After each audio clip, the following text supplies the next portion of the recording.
My name is Lucy Jensen, and this is Jay Maloney and Jenny Walpole. We are the stock admin team, and we are here to discuss with you our insider trading policy. Please keep in mind that this session is not intended to replace our insider trading policy or the requirement that you review it. Let's dive into some key points of insider trading and our policy.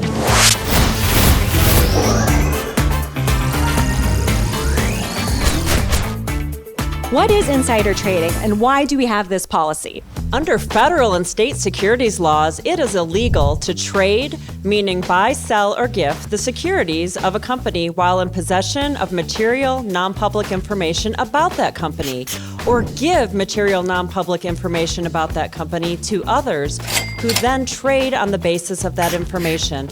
This is called tipping. So we adopted this policy to comply with those laws and protect you and the company. There are some exceptions to this policy, but they are very limited, and you should review our insider trading policy to learn more about them. The two to keep in mind are purchases from the employee stock purchase plan and the receipt, vesting, and exercise of stock options. There are some serious consequences associated with violating insider trading related laws, right? The consequences can be severe. In fact, the person violating the laws, as well as the company and our individual directors, officers, and other supervisory personnel, may be subject to criminal and civil lawsuits and financial penalties in connection with a violation of insider trading laws. According to the SEC, in the U.S., a conviction in a criminal insider trading prosecution could lead to a maximum of $5 million in fines for an individual and up to $25 million for a business entity, up to 20 years imprisonment or both fine and imprisonment. Yikes. All the more reason to comply with our insider trading policy. So who is subject to this policy? This policy applies to all officers, directors, employees, consultants, contractors, and other agents of the company. This policy also extends to members of your immediate family, persons with whom you share a household, your dependents, and any other individuals or entities whose transactions in stock you influence, direct, or control. We keep talking about material, non-public information. What does that mean? Information is material if a reasonable investor would consider it important in making a decision to buy, sell, or retain stock of a company. Information is non-public until it has been widely disseminated to the public and the public has had a chance to absorb and evaluate it. Unless you have seen material information publicly disseminated, you should assume the information is non-public and check with legal before trading. We have a list of examples of material information in our insider trading policy, so please check it out. But here are some of them.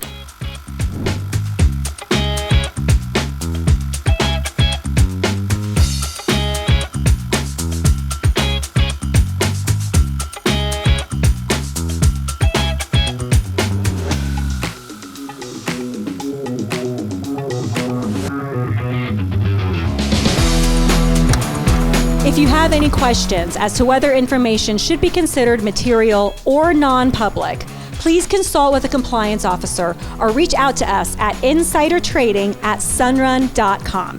We know folks may not trade when they are in possession of material, non-public information, no matter what. When else are we not allowed to trade? Folks may not trade if they are subject to a trading window, blackout, special or quarterly, or outside of a 10b5-1 trading plan, if they have one. Pre-clearance requirements apply to certain individuals, as mentioned in our policy, including our board of directors and executive officers. Let's talk more about blackouts. To limit the likelihood of transactions at times when there is a significant risk of insider trading exposure, we have instituted quarterly blackout periods and may implement special blackout periods from time to time. During these blackout periods, you may not trade in our stock unless you fall into an exception under our policy, and those are very limited. The mindset to have is, when there is a blackout, you may not trade. Our quarterly blackout periods occur every quarter, and we have a trading window calendar on our intranet site that shows those blackouts. The quarterly blackout period is a particularly sensitive time for transactions involving our common stock because individuals may often possess or have access to material non-public information related to the expected financial results for that quarter. A special blackout period is generally imposed when there are material developments known to us that have not yet been disclosed to the public. That being said, special blackout periods may be declared for any reason to protect you and the company. If you are subject to a special blackout period, you will be notified. Certain individuals who have been identified and contacted by the company are considered to be in possession of material, non-public information on a constant, regular, or frequent basis. SEC rules offer them the option to enter into a trading plan under Rule 10b-5-1 that predetermines and schedules in advance the parameters for certain mechanical trades of our stock to occur under certain conditions for a period of time. This helps protect them from allegations or perceptions of insider trading.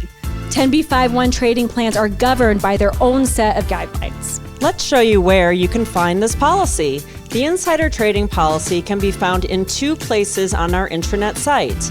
You can find a copy by clicking on the Policies tab and scrolling down the page to the Corporate Policy section.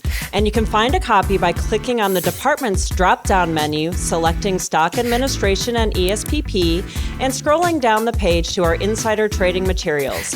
This video will also be available there. This concludes our summary of our insider trading policy. Please don't hesitate to contact us with any questions at insidertrading@sunrun.com.